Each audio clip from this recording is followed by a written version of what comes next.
दोस्तों, मैं गुरु शोहर सबको प्रणाम करती हूँ, प्रणाम स्वीकार कीजिए। और आज मैं आप लोगों के पास एक चर्चा और भजन लेकर आई हूँ, जो कि चर्चा है उसी के साथ साथ एक भजन है। तो मैं आशा करती हूँ ये चर्चा भजन आप लोगों को अच्छा लगेगा। अगर अच्छा लगे तो आप लोग जरूर बताइएगा। तो चलिए मैं चर्चा की ओर चलती हूँ। दोस्तों, एक गुरु बहन थी जो कि अक्सर चर्चा में जाया करती थी। चर्चा में जाना उसे बहुत ही पसंद था, बहुत चर्चाओं में जाती थी। तो चर्चा में जाते जाते दिन दुनिया के काम में इतना मस्त मगन हो जाती थी कि चर्चा में कभी कभी नहीं जा पाती थी। तो हमेशा चर्चा में जो जाती थी तो गुरु भी उसे बहुत ही मिस करने लगे थे कि डेली मेरे गुरु चर्चा में आती थी, इतना भाव से मेरी गुरु बहन नहीं आती है, कहाँ चली गई है।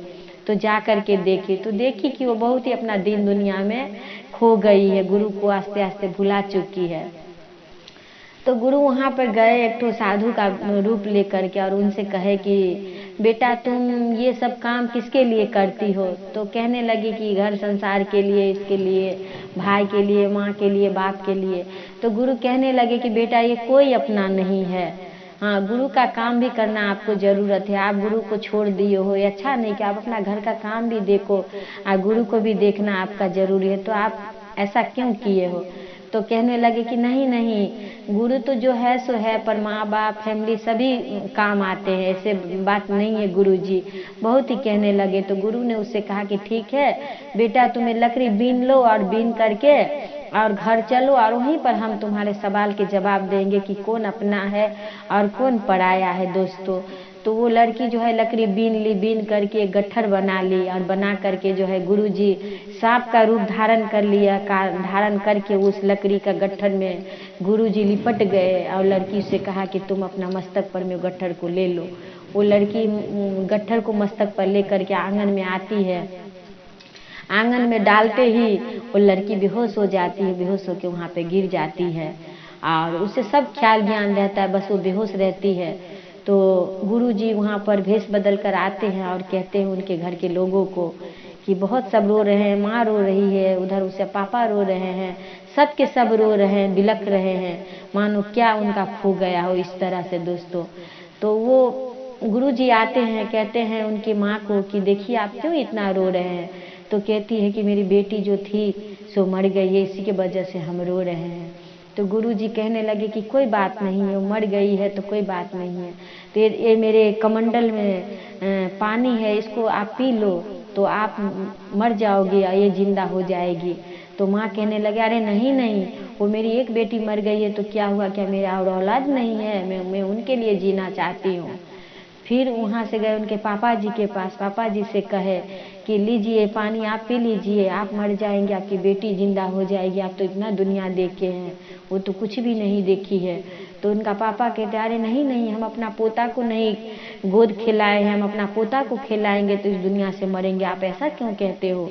जो मर गई सो मर गई, जो चली गई सो चली गई, उनके लिए क्या ये करना कष्ट। इसी तरह से भाई भी रोए तो भाई को भी कह रहे हैं कि आप ऐसा करिए, आपके राखी कलाई पे बांधने वाली बहन मर गई है तो आप ऐसा करिए पानी पी लीजिए तो आपकी बहन जिंदा हो जाएगी। लेकिन उसे बिलीव नहीं होता है कि पानी पीने से वो जिंदा हो जाएगी। जो गुरुजी बोले हैं कि पानी पी करके मर जाओगे, तो ही चीज को पकड़ के बैठे हुए हैं। दोस्तों, तब जाके गुरुजी करते हैं कि अपना कमंडल का पानी उस लड़की पर, गुरु बहन के ऊपर में छिड़क दिया जाता है। जब छिड़कते ही वो लड़की उठ बैठती है तो कहती है कि अब बताओ बेटा कि तुम्हारे जीवन में कौन अपना है और कौन पराया है।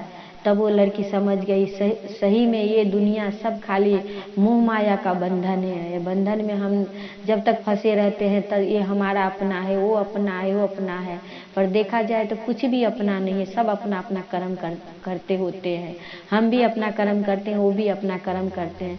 दोस्तों, तो हमें अपना घर का कर्म, अपने परिवार को, सबको देखते हुए भी हमें हमारे गुरु के लिए भी सोचना चाहिए, जिन्होंने हमें इतना सुंदर तन दिया है, जिन्होंने इतनी सुंदर दुनिया दी है हमें देखने के लिए। तो वो क्या नहीं चाहते हैं कि हम उनके लिए भी कुछ करें, उनका भी कोई काम करें। वो भी तो हमसे कुछ न कुछ अपेक्षा रखे हैं। हमें जब वो सृष्टि पे लाए हैं, जब सृष्टि पर हमें वो दिए हैं, तो हमसे भी कुछ उम्मीद वो लगा कर बैठे हैं। तो हमें उनके लिए भी कुछ करना चाहिए। तो जाके वो गुरु जो है कहते हैं कि हमें कोई नहीं चाहिए गुरु जी, हमें आपके साथ चलना है। तो दोस्तों गुरु के साथ जा रही हैं और वो भजन गा रही है, वही भजन में 2 लाइन आप लोग के सामने गुनगुना रही हूँ दोस्तों। आशा करती हूँ ये भजन आप लोगों को अच्छा लगेगा। तो चलिए मैं भजन की ओर चलती हूँ। लेने चला शिव गुरु लोकवा हो, यहाँ कोई नहीं हमारे। लेने चला गुरु लोकवा हो, यहाँ कोई नहीं हमार। नहीं हम मम्मी जी के बेटी हो ना मम्मी जी हमारे। नहीं हम मम्मी जी के बेटी हो नहीं मम्मी जी हमार। दूध बापिया बस नाता हो, यहाँ गुरु जी हमार।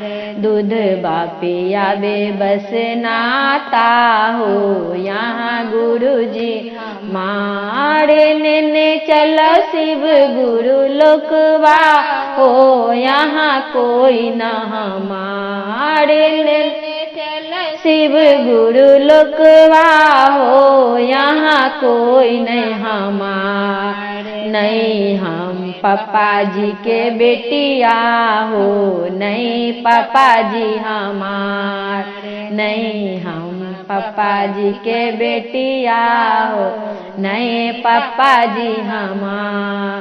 पापा कहलावे बस नाता हो, यहाँ गुरु जी हमार। पापा कहलाने बस नाता हो, यहाँ गुरु जी हमार। लेने चला शिव गुरु लोकवा हो, यहाँ कोई न हमार। लेने चला शिव गुरु लोकवा हो, यहाँ कोई न हमार। नहीं हम भैया जी के बहिनी हो नहीं भैया जी हमार। नहीं हम भैया जी के बहना हो नहीं भैया जी हमार। राखी पहनावे बस नाता हो, यहाँ गुरु जी हमार। राखी वे बस नाता हो, यहाँ गुरु जी हमार। लेने चला शिव गुरु लोकवा हो, यहाँ कोई ना हमार। दोस्तों मैं गुरु से हो सबको प्रणाम करती हूँ। आशा करती हूँ चर्चा भजन आप लोगों को अच्छा लगेगा। अगर अच्छा लगे तो आप लोग जरूर बताइएगा दोस्तों। तो चलिए।